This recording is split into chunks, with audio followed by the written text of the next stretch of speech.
Tensions are escalating in the Middle East after the ground attack that has started reportedly by the Israel Defense Forces into South Lebanon, with Hezbollah on the target, with the bases that IDF is targeting right now as we speak.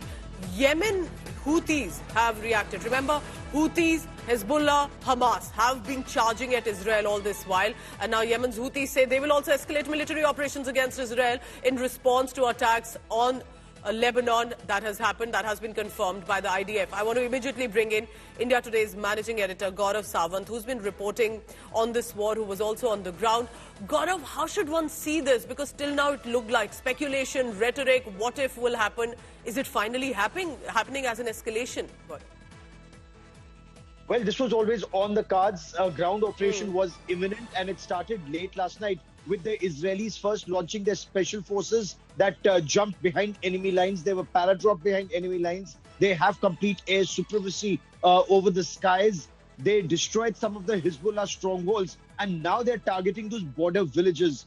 Israeli ground forces have moved in around 2 in the morning, and Israel officially announced it. There was a late-night cabinet meeting, a war cabinet meeting, in which this decision was taken. Now, this is a natural next step, because if 80,000 people of northern Israel who were dislodged after the October 7 attack, when Hezbollah targeted Israel after the Hamas attack in southern Israel, Israel was in a way surrounded, by an attack from 2 sides. It took Israel about 11 months to consolidate its southern borders. Then forces were moved to the northern borders. An attack was imminent. General Herzi Halevi, the chief of the army staff, had told ground forces to prepare to put boots on ground. So what is Israel's limited aim? Their aim is all the border villages in southern Lebanon. They will destroy the Hezbollah strongholds. It's easier said than done. Like in Gaza, there is a maze of tunnels that Hezbollah too has built. So ground forces could get bogged down. But the fact that Israel was able to take out a major part of Hezbollah leadership first, what they haven't officially announced is whether it was Israel that did it. The pager attacks, then taken out Hassan Nasrallah, and about 15 to 20 top commanders of Hezbollah, especially their missile force, their rocket force, their so-called air arm. All of that has, in a way, really weakened the Hezbollah. So how much can they defend their country on ground, especially up to the Litani River? That's what Israel wants to do, create a buffer zone where the Lebanese army then moves in. And all of this ensures that Israel is moving as per a plan. And Gaurav, the world is watching this, like you rightly pointed out, from that whole pager attack, then to the ground attacks that are happening. Israel has caught the world also off guard with the kind of precise attacks that are happening, specifically with Nasrallah. I request you to please stay on with me, because to the viewer watching, what has happened in the past few hours? There's been a major escalation, at least in Israel-Lebanon war. This could spread out as well. Israeli defense forces have entered into Lebanon from the border and have started a ground operation against Hezbollah specifically. IDF is pounding Beirut's Dahieh overnight. 45 people confirmed dead. 136 has been the total toll, is what we are told. The Israeli military has declared the areas around the settlements in northern Israel as a closed military zone, which means that there's definitely a lot of preparation coming in here. Look at this video on your screen.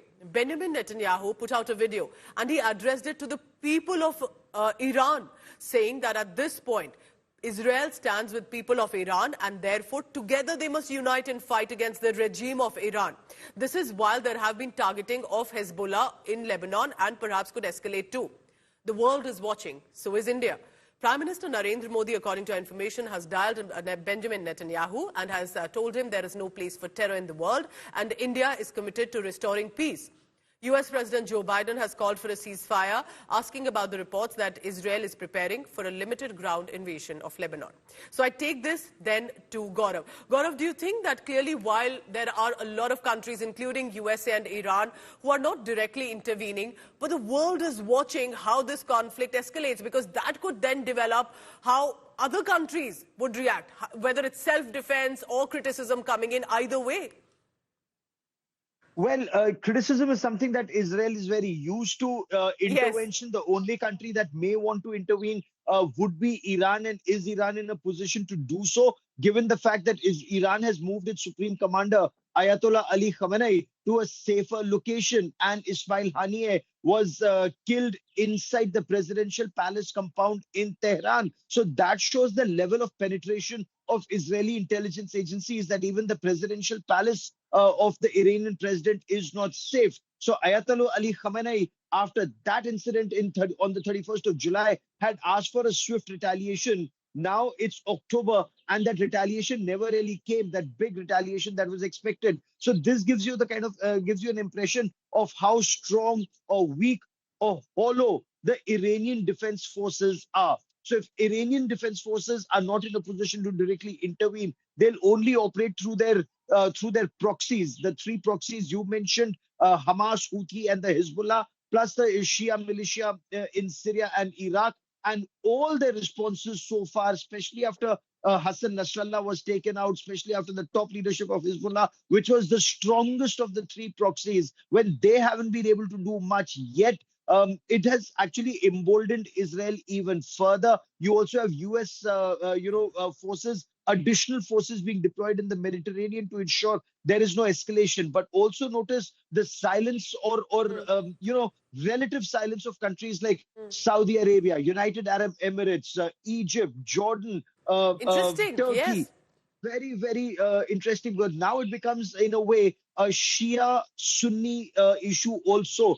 Iran is a Shia country, Hezbollah is a Correct. Shia organization, Assad's regime is a Shia organization. So Shias may rise, the Sunnis clearly are not, and coming out in support of either the Hezbollah or, You're so in a right, strong way, Gaurav, because the what Hamas. Saudi Arabia or other countries are also reacting to it are very interesting to observe, and that shows the multiple layers here. Eventually, Israel saying this is their self-defense and they will go all out to ensure that Hezbollah vanishes, just like Hamas in Gaza. So it's a big developing story. Gaurav Sawant will be getting us all the information on what's unfolding there on the ground.